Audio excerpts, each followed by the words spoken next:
June the 18th, 2019, somewhere in the Pacific Ocean.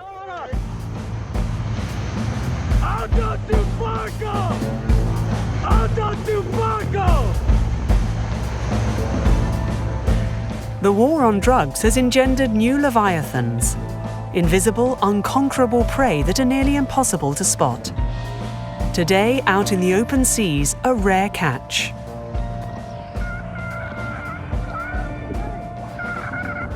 In the underwater belly of this beast, the Coast Guard discovers over 7 tons of cocaine, loot worth $230 million.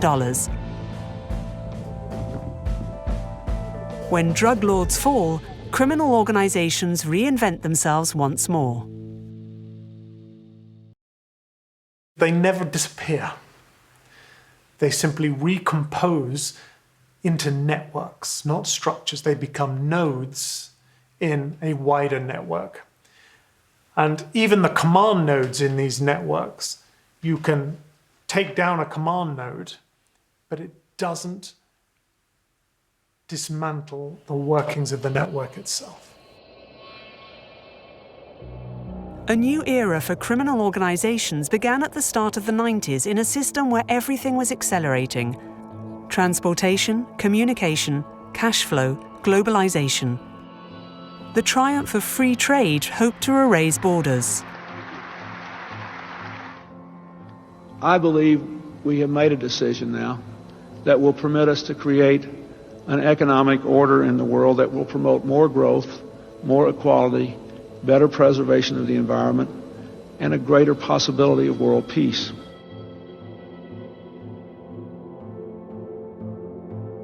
In 1994, the United States, along with Canada and Mexico, inaugurated the greatest free trade zone in the world. No more trade barriers and fewer border controls. Mexican factories stepped up the pace, and lines of trucks at the US border grew longer. Hiding drug cargo in the stream of vehicles became the favorite pastime of the Mexican cartels, implanted along the 3,000-kilometer border. Heroin, marijuana, and cocaine flowed practically unobstructed. Helming the country, Mexico's sole political party, the PRI, received its share of the profits. As long as the traffickers take drugs to the gringos, and as long as they don't challenge the state, it's okay. As long as they don't act against the interests of the PRI to keep power, the state will not interfere with the drug trade very much.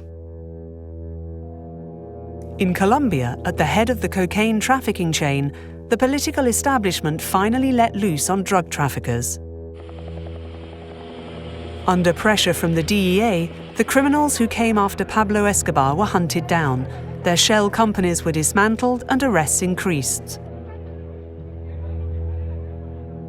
To absorb losses, those who'd survived counted on their Mexican transporters. They asked them to step up the pace. And they weren't flying one at a time, they were flying convoys. 7 or 14 planes would take off at a time, with each loaded up with nearly 1,000 kilos of cocaine and landing in northern Mexico and Chihuahua. They would be staged there and then smuggled across the border into the US. The logistics of the Mexican cartels were foolproof. They had the upper hand over the Colombians and imposed a new division of labor. The Mexicans took charge of the riskiest and most lucrative component of the traffic, cocaine distribution in the United States. The Mexicans entered a more complicated phase that we experienced as well. The level of corruption in the system sank deeper and deeper, and the violence grew worse. Why? Because the money from distribution came into play, and it was a huge amount of money. And in this business, money is synonymous with violence and death.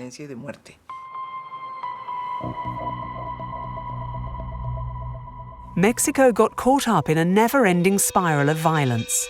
Meanwhile, Colombian traffickers stepped back to focus on production, covering entire swaths of their land with coca crops. By the end of the 90s, drug production had become concentrated in lawless areas where it was impossible to unseat. Colombia was the world's leading cocaine producer, and another country emerged as a permanent player in the story of drug trafficking, Afghanistan, the world's top opium producer.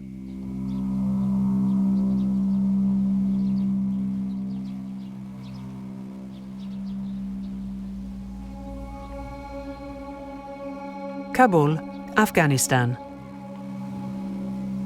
Today, 80% of the world's heroin is produced in Afghanistan. The completely illicit drug represents 1/3 of the country's revenue. From the dusty streets of its capital, Kabul, to the highest levels of state, all of Afghanistan has become addicted to heroin.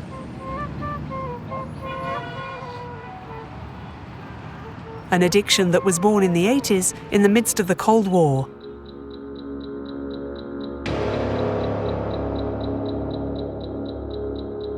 The Soviet army occupied the country's big cities, and in the countryside, the Russians strove to repress Afghan resistance.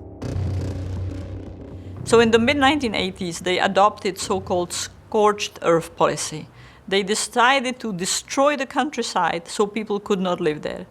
And in order to do so, they would burn down orchards, destroy water system, poison wells, but not everyone moved. Instead, people started cultivating opium poppy. For 10 years, opium poppy funded the tribal leaders' resistance to the Soviet occupation. What was once a marginal crop became the main source of revenue for peasants and warlords. When the Russians left Afghanistan, tribal leaders clashed in a struggle to take power.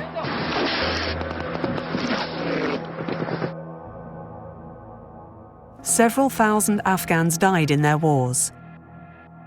Throughout the ravaged land, one movement channeled the anger of a people prostrated by years of conflict. The Taliban, born in the Quranic schools, gained ground. They had political objectives, they didn't like drugs. When they started, they really were very upset with all those corrupted warlords in Afghanistan that they really didn't like, so they wanted to bring law and order.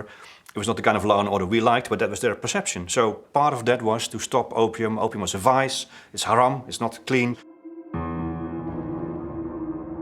Everywhere they went, the Taliban imposed their strict laws, closing movie theatres, outlawing music, hiding women from view. Religious law triumphed over everything, but opium was the livelihood of tens of thousands of families. If they banned it, the Taliban risked losing support in the countryside. To build political capital, the Taliban started saying, well, the Quran says that opium poppy is haram, and it's still haram to use it. But it would say, as long as you produce opium poppy for the kafirs, for the infidels, as long as it goes to Russia or goes to the US, that's perfectly fine with us. Opium allowed the Taliban to finance their advance on Kabul. The Afghan capital fell in 1996. Afghanistan was immediately ostracized by the international community and cut off from the world. Afghanistan was a ravaged land, and there was no foreign aid. And so opium was the knife that cut through the Gordian knot of this social puzzle of how to restore economy. It's an annual crop. You put the seed in the ground, and a few months later, you've got a commodity. It's illicit. It magically crosses all boundaries, without any impediment whatsoever. To fulfill their dream of a fundamentalist state, the Taliban set up labs on their land and turned Afghanistan into the world's leading heroin producer. Drug money made them bold, thinking they could flout international law. In 1998, they granted a safe haven to members of Al-Qaeda. But heroin could not ensure the survival of an entire country. Poverty was rife in Afghanistan. The Taliban regime sorely needed international aid. In hopes of regaining international favour, the Taliban outlawed opium poppy production throughout the country in 2000. Peasants risked death if they planted the forbidden seed. In just 1 year, nearly every poppy field in Afghanistan had disappeared. And the international community said things like, well, thank you. And the United States, under Secretary of State Colin Powell, actually awarded the regime, I think, $41 million in foreign aid. But there were other issues, human rights, the status of women. And so the UN wasn't going to recognize them. And so the Taliban had, in retrospect, conducted an act of economic suicide.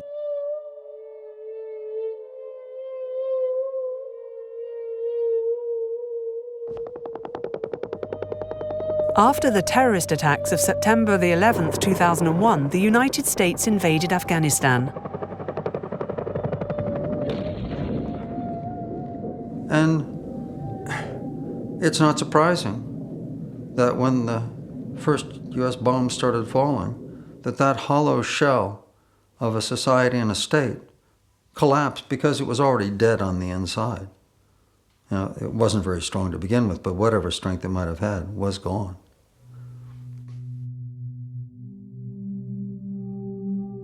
In a matter of weeks, the Taliban were pushed back into isolated zones doomed to disappear. But patiently, little by little, they reconquered the land by encouraging the cultivation of opium poppy, a miraculous source of funds for the rebirth of their movement.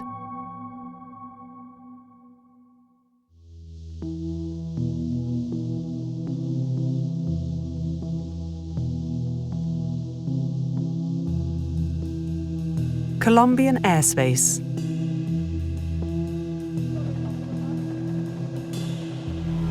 In Colombia in the mid-90s, coca fields covered whole stretches of land, far from the cities which were now under high surveillance.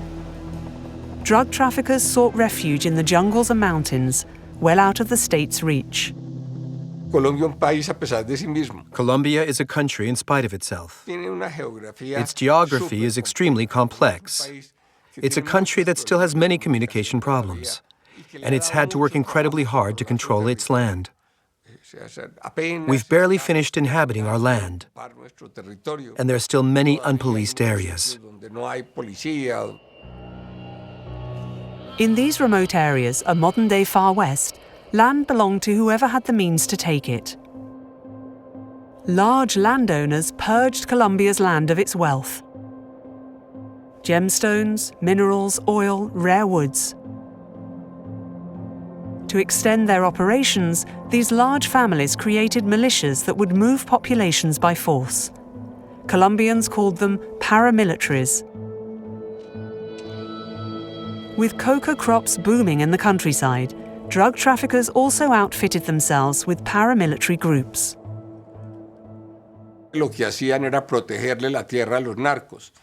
The paramilitaries protected the land for the drug traffickers, who ordered them to clear the land of peasants and settlers and everything. Then the paramilitaries started to accumulate lots of money, and they took the initiative to enter into the drug business themselves. The paramilitary leaders gradually took control of coca production and the labs, and handled connections with the Mexican cartels and major international crime networks.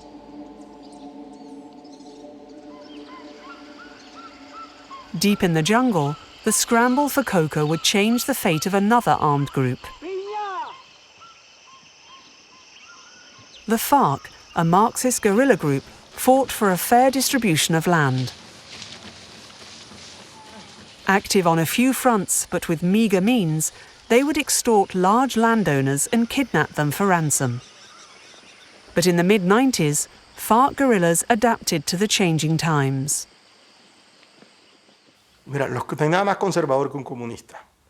There's nothing more conservative than a communist.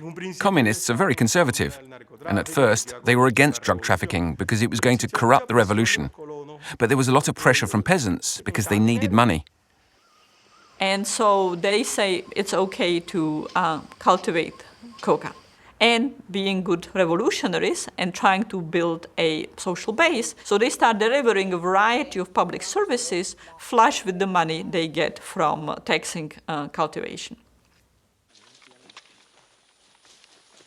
The FARC used drug money to buy arms and ammunition, but also communication tools that allowed them to synchronize their various fronts and make rapid progress. The FARC continued their abductions, targeting the very heart of the government. Governors, deputies, and former ministers were all held hostage. The guerrillas camped outside Bogotá. They were here in Medellin, and they were outside Cali. And at the end of the 90s, people were talking about the potential of Colombia becoming a narco state with the guerrillas taking power. Faced with the FARC's growing power, paramilitary groups wanted to retain control of coca production zones. In 1997, all the paramilitary factions gathered under one commander. A far-right militia of 20,000 men, the United Self-Defenders of Colombia, defied the guerrillas. Meanwhile, Colombia's legitimate military suffered ambushes by the FARC. Soldiers were abducted in their hundreds. In that kind of desperate situation, there were elements of the military who said, look, we have to get into bed with the paramilitaries. This is the only way to stop the guerrillas taking power. So what happens? These mafias end up carrying out a number of massacres throughout Colombia, claiming to be fighting the guerrillas. But actually what they do isn't just drive the guerrillas out of certain areas, but take the land themselves and use it as export corridors for coca.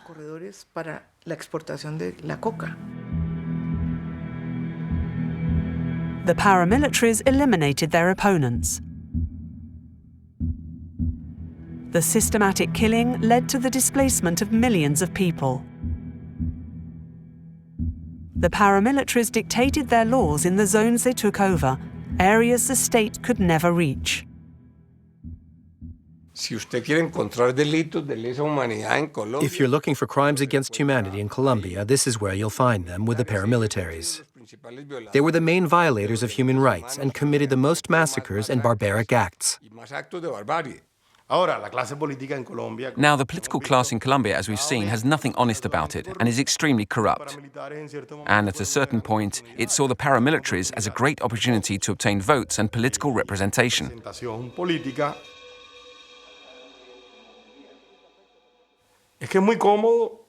It's quite practical to receive the votes and armed support of the paramilitaries. But it's less practical when you become governor and they ask for a spot in the housing or health administration, where the largest public contracts are.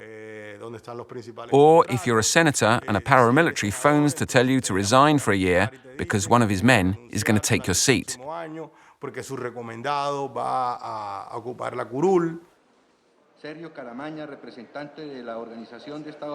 In the early 2000s, the paramilitaries were in the same position as Pablo Escobar 20 years earlier.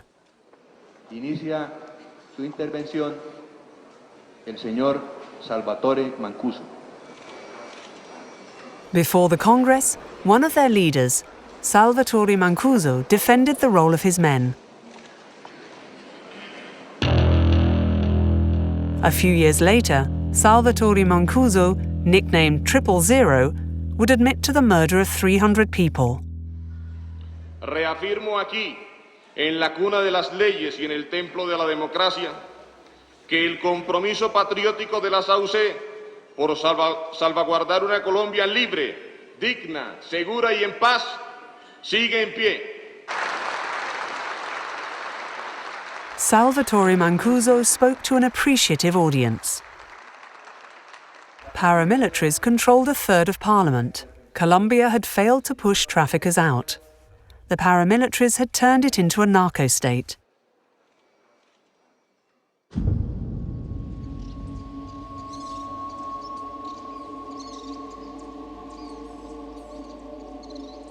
Unlike Colombian traffickers, the cartels in Mexico never tried to take the reins of the government.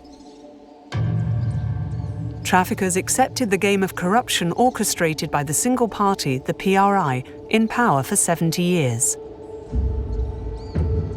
In 2000, Mexicans shrugged off the authoritarian reign of the PRI by electing Vicente Fox as president. It was the promise of a new era for Mexico, and the change in power reshuffled the cards for traffickers. It did break what I would call the Pax Mafiosa, and that is to say essentially the understanding between the Mexican state and the major narcotic trafficking organizations that they were untouchable. They weren't going to be touched. So it did break that certainty that you had had for years under the PRI. The PRI acted as a mediator between the cartels. Once they were gone, violence was the only way to weed out competitors. Overlapping wars soon broke out among all the cartels. At that time, the local and regional political class no longer had the means to contain the drug lords' power. And so in Mexico, we could say that the drug war is the price of democratization.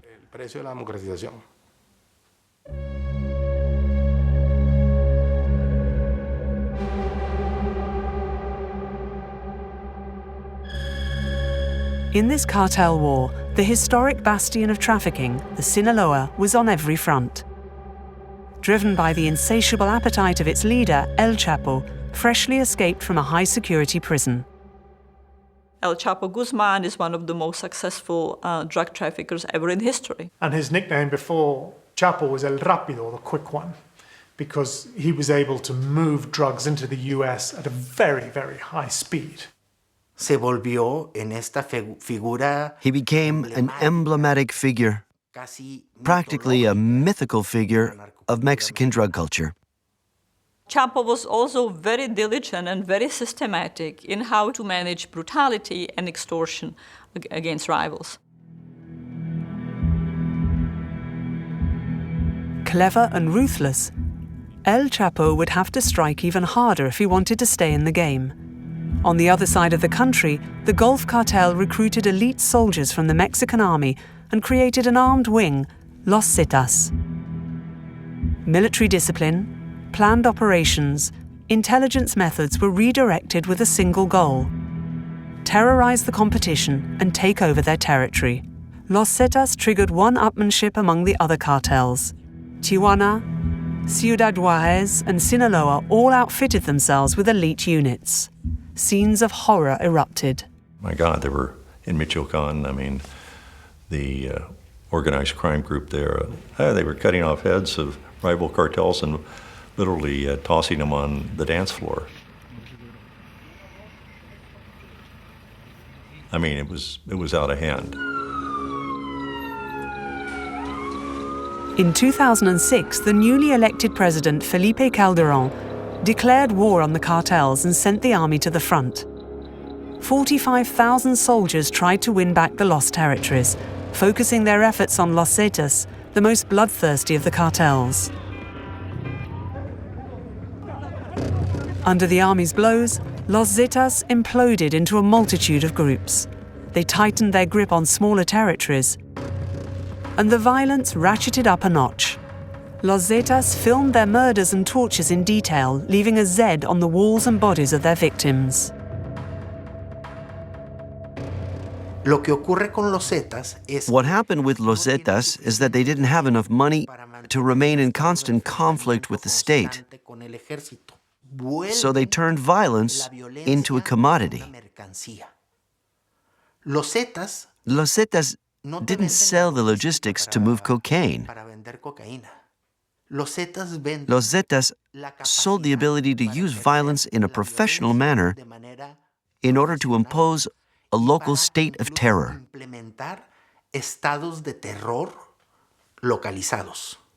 They didn't just stay involved in drug trafficking. You had to pay what's called the piso for everything. So if you were running human smuggling through their territory, if you were engaged in kidnapping in their territory, extortion, they got involved in all. You had to pay the Zetas.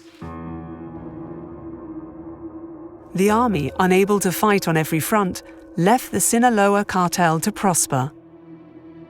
By the end of the bloody wars, El Chapo had expanded his zone of influence to Tijuana and Ciudad Juárez. The use of the army to try to reduce violence was counterproductive.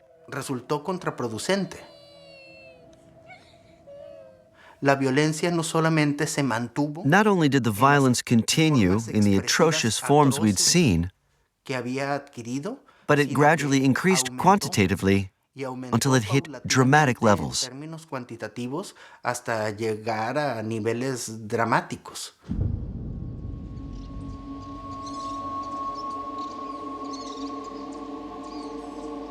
At the start of the 2000s, the US and Colombia also chose the military option. They elaborated the most extensive plan for battling drug trafficking, Plan Colombia, $4 billion over 5 years.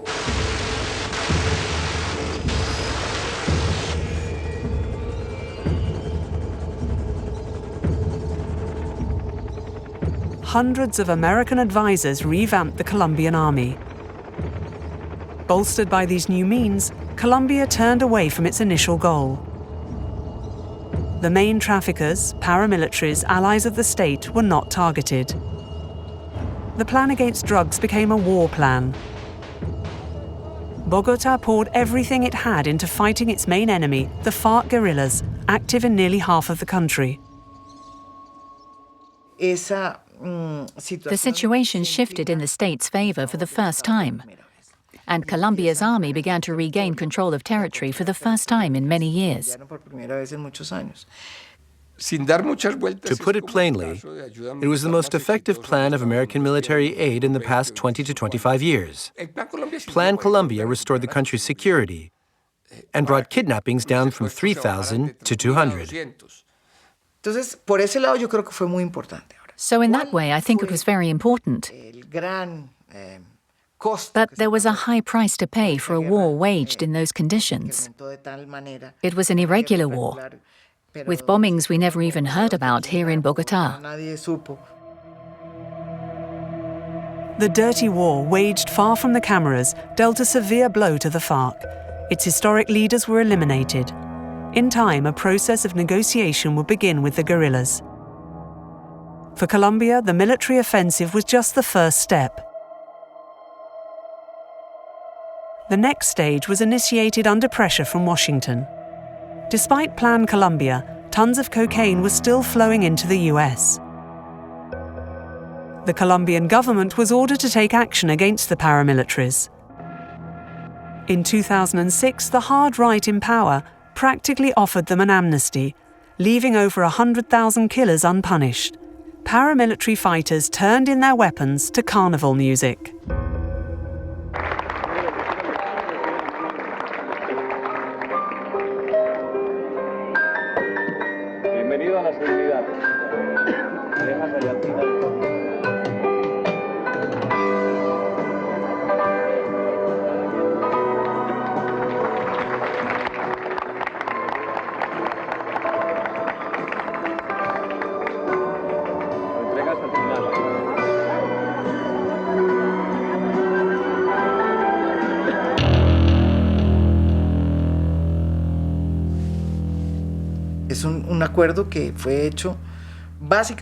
The agreement was made in a way that the perpetrators didn't need to compensate their victims for their land or property, nor by telling the truth. And that's something that hurt me deeply. For all the massacres they committed, including the one that concerns me, in which my sister was killed, for all those years the paramilitaries enjoyed infinite impunity. The biggest jolt came from the Supreme Court. The judges decided to open an investigation into the incestuous relationships between paramilitaries and political leaders. A large-scale cleanup began. The court examined, flushed out, and convicted several politicians. What changed the life of Colombians was the unrelenting effort Colombia made to strengthen its public force, its security, and rule of law. That's what has transformed and changed Colombia.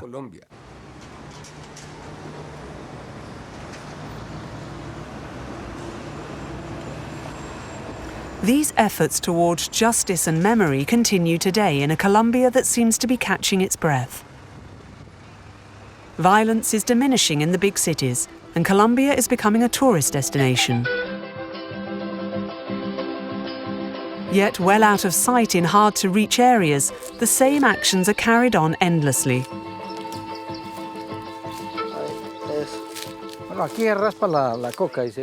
Here, we harvest the coca and take it to the lab every 3 months. Every 3 months, we harvest it and take it to the lab where it's transformed into paste. And the buyers come to our home.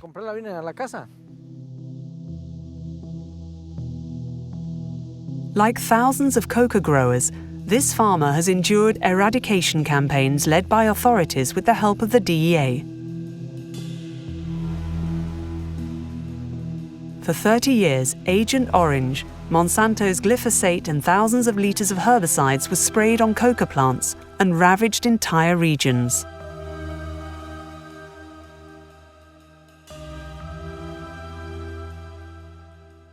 In 1994, I was in Caqueta. It was a great place to grow coca. With the harvests, you could earn a little money. But when they started spraying, everything was ruined. People got sick and wound up nearly blind. And cattle, trees, everything, it destroyed the earth. When they sprayed, you couldn't plant anything anymore because the soil was no good. And when they sprayed and it was all over, I came here to Nariño and I pulled out all the coffee plants to grow coca. On his 3 hectares, this grower produces roughly 70 kilos of coca paste, which earns him 10 times more than if he grew coffee. The transformed paste goes to the other side. They send it to Mexico, the US, to other countries, because that's where it's worth money. Because 1 kilo here is worth almost nothing, whereas over there, it is. To make 1 kilo of cocaine, it takes 350 kilos of coca leaves, $400. Once it is transformed, crosses borders, is sold bulk then retail, and cut. All this means that same kilo of cocaine sells for over $120,000 on the streets of New York, 300 times its base price. When part of the harvest in Colombia is eradicated, the price of the coca leaf could triple. Out on the streets, this makes the cost of 1 gram rise from $122 to $122.77. Not enough to discourage the New York user or to slow down the traffic. In Colombia, coca still finances dozens of armed groups. They are the distant successors of the great cartels, direct descendants of the paramilitary factions, or FARCs who refused the historic peace deal in 2016. After 30 or 40 years of waging the war on drugs in Colombia, we're producing more cocaine than ever.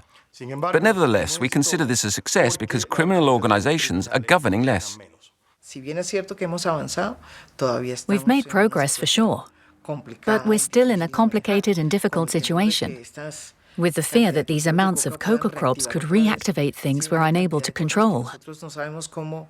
And yes, I'm scared that fuse will get lit again.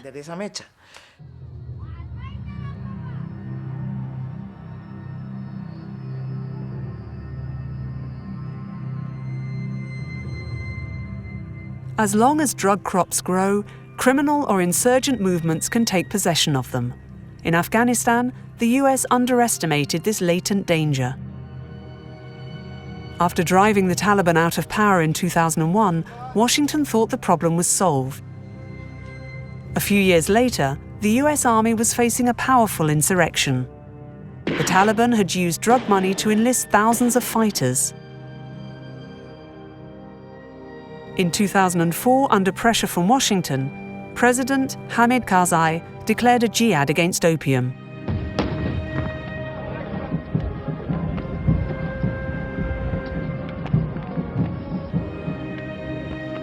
But but the Afghan president would play against his side.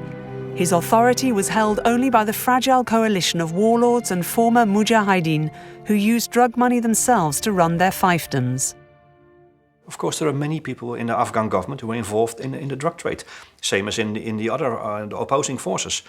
This is not a secret. Everybody knew it. It was not very convenient in those days to talk about it because there are political allies. Yeah? That was the logic.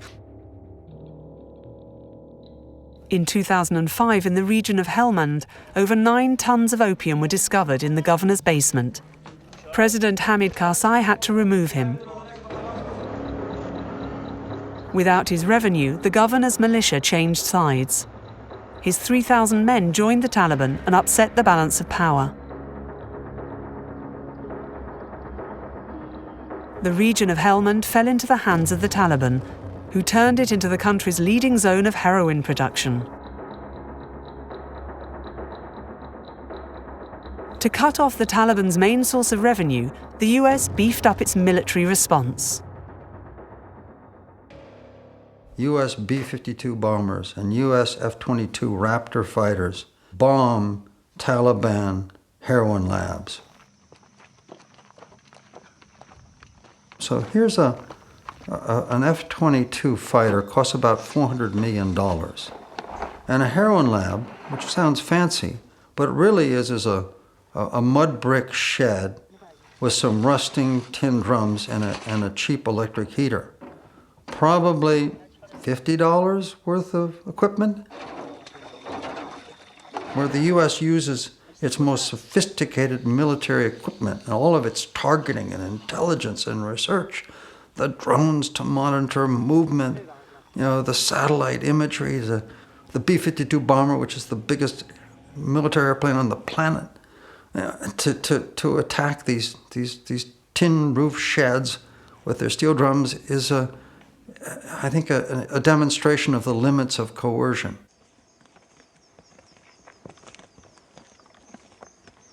There is not one case where eradication has bankrupted belligerents or significantly weakened them to make them easier to defeat.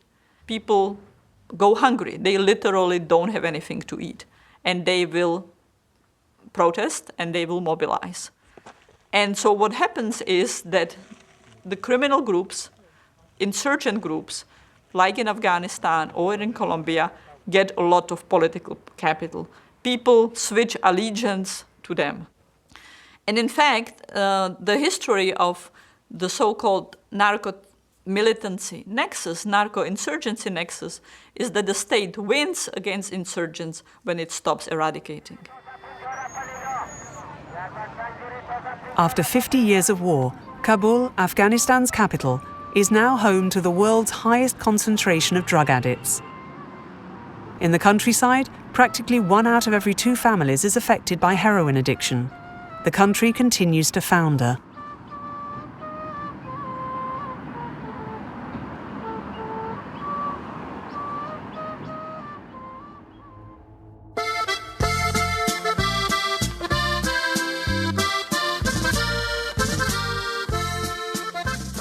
In Mexico, a century after trafficking first began, popular culture celebrates narcos and their swift rise in society.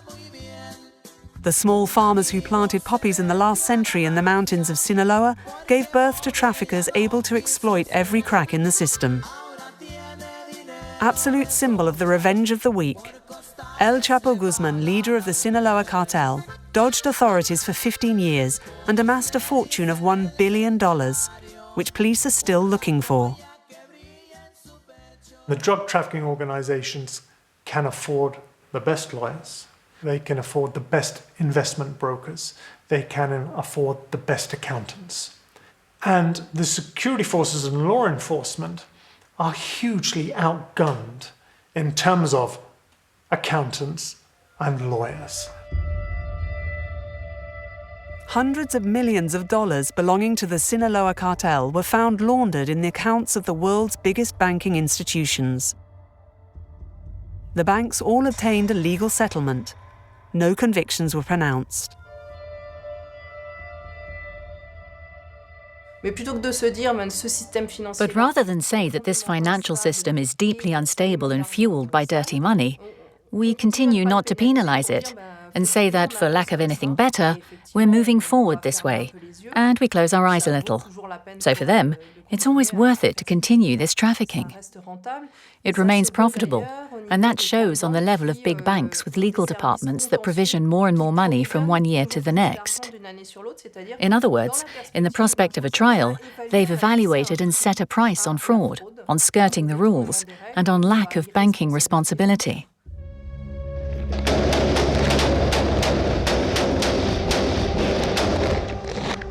In 2015, El Chapo was caught when he contacted an actress he'd grown infatuated with.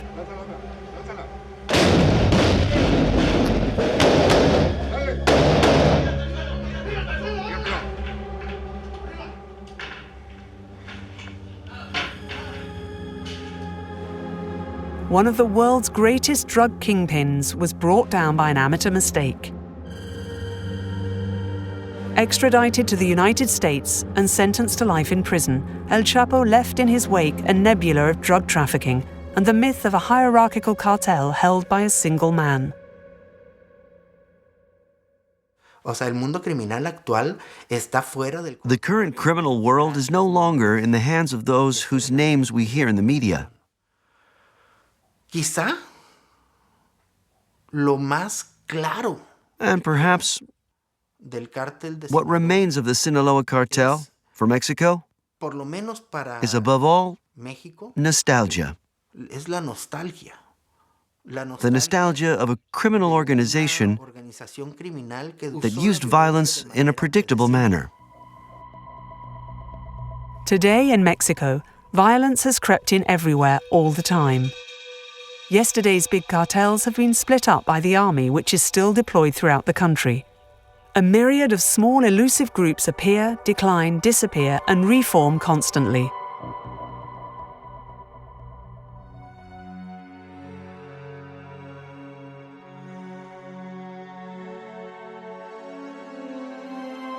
On the Pacific coast, Acapulco, Mexico's crown jewel, has become one of the most dangerous cities in the world. Around 30 crime organizations are active in the region.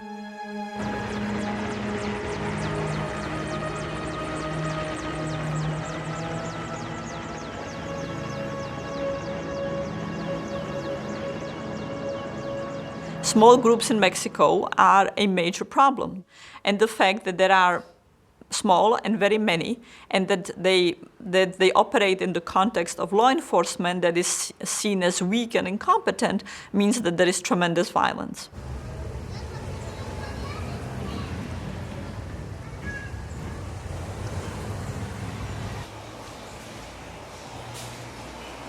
I'm the person who picks up the bodies from the hospitals, from the coroners, from homes. I'm the one who offers support to people, who helps support them in their pain.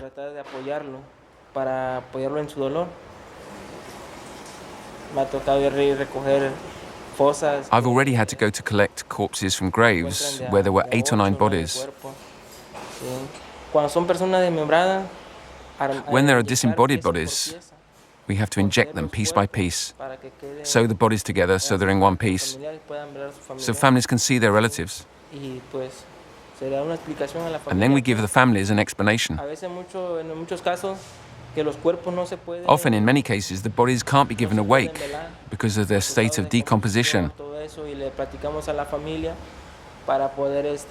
We prepare them, then we close the casket, because you can't see a body in a state like that.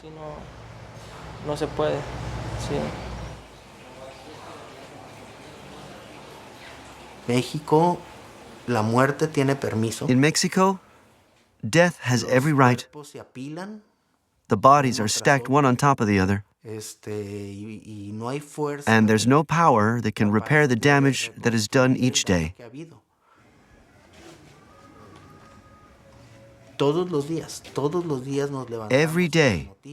Every day we wake up to the news of another hidden grave. We wake up to learn a new organized crime group has emerged. Over the past 10 years, more than 40,000 people have disappeared in Mexico, killed by criminal organizations that blindly strike, extort, or kidnap for ransom people who oftentimes are innocent. I'm searching for my brother Tomas, my big brother, who was kidnapped on July 5th, 2012, from Huitzico, Guerrero. Mario Vergara combs the land relentlessly, searching for his brother's body. With other grieving families, he has dug up over 400 bodies over the last 5 years. Here, just an hour's drive from Acapulco. In this place, which is called the Lake of Iguala Guerrero, we found 21 bodies, all bearing signs of torture. Hands and feet bound, blindfolded. Van a reclutar a tus hijos para ser sicarios. They recruit your children to turn them into killers. If you're a farmer, they force you to give up your corn crops to plant opium poppy instead. Puede ser que te desaparezca. They can make your husband go missing, Y sigas. and you might spend your whole life looking for him because they've recruited him for criminal work. Or you could find him dead in one of the secret graves. O buscándolo por lo menos muerto en alguna de las fosas clandestinas. The mountains are very beautiful, and the landscape is stunning, it's true. But it hides the horror that man has committed within it.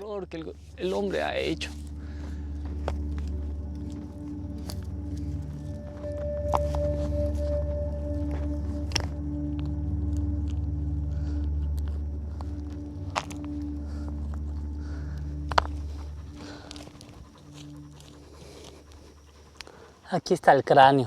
Here's the skull.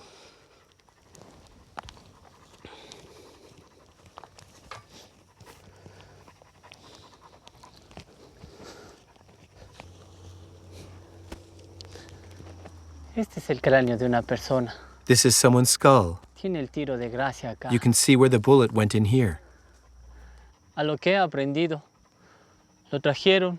According to what I was told, this man was brought here, they shot him, and he fell face first.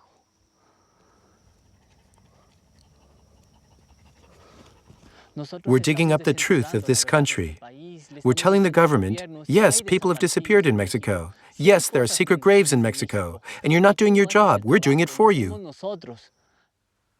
La parte buena de eso es que cada vez más. The only good thing in all of this is that the Mexican people are getting more and more organized each day. There are lots of women's organizations that are standing up to a state that lacks the capacity to provide justice and to find their loved ones. Sean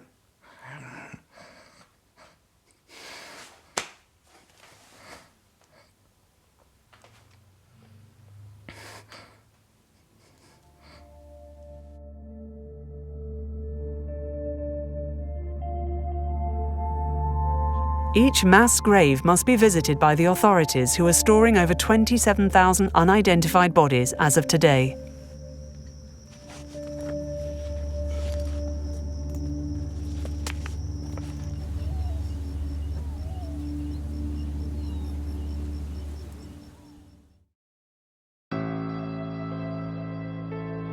A new chapter in the story of drug trafficking is opening somewhere in China. A return full circle. Criminal organizations have stolen yet another secret from the pharmaceutical industry.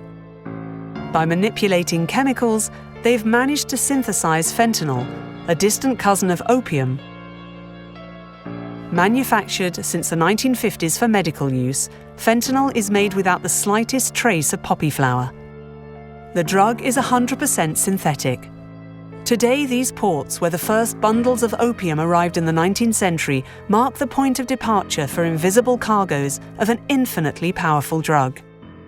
Fentanyl is at least 100 times more potent than heroin. So it might take several trucks, trailer trucks of cocaine to supply the US drug market for a year. Well, it might take just one carload to supply, a small carload to supply the US entire opioid market with fentanyl. You can basically forget about the agriculture. I mean, you don't need peasants growing opium poppies in Afghanistan or in Mexico or Colombia. You don't need armies and warlords who are shipping opium.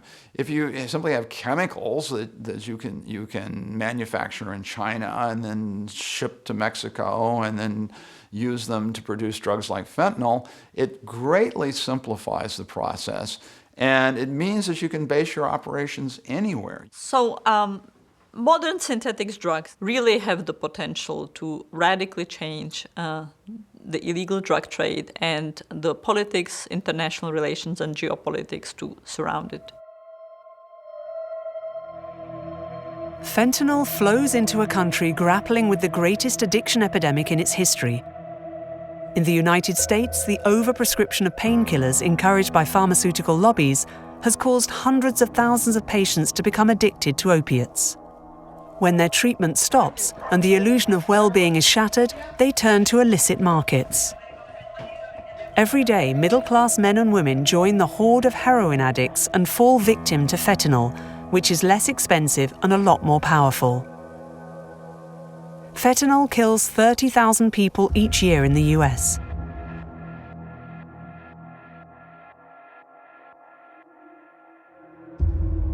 This vial is a death trap for those who seek refuge from the pain of living.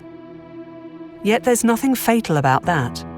As long as the war targets drug trafficking rather than the causes of drug use, we will live in a constantly shifting mafia environment.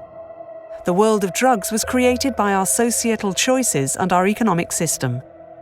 The only solution is to change it.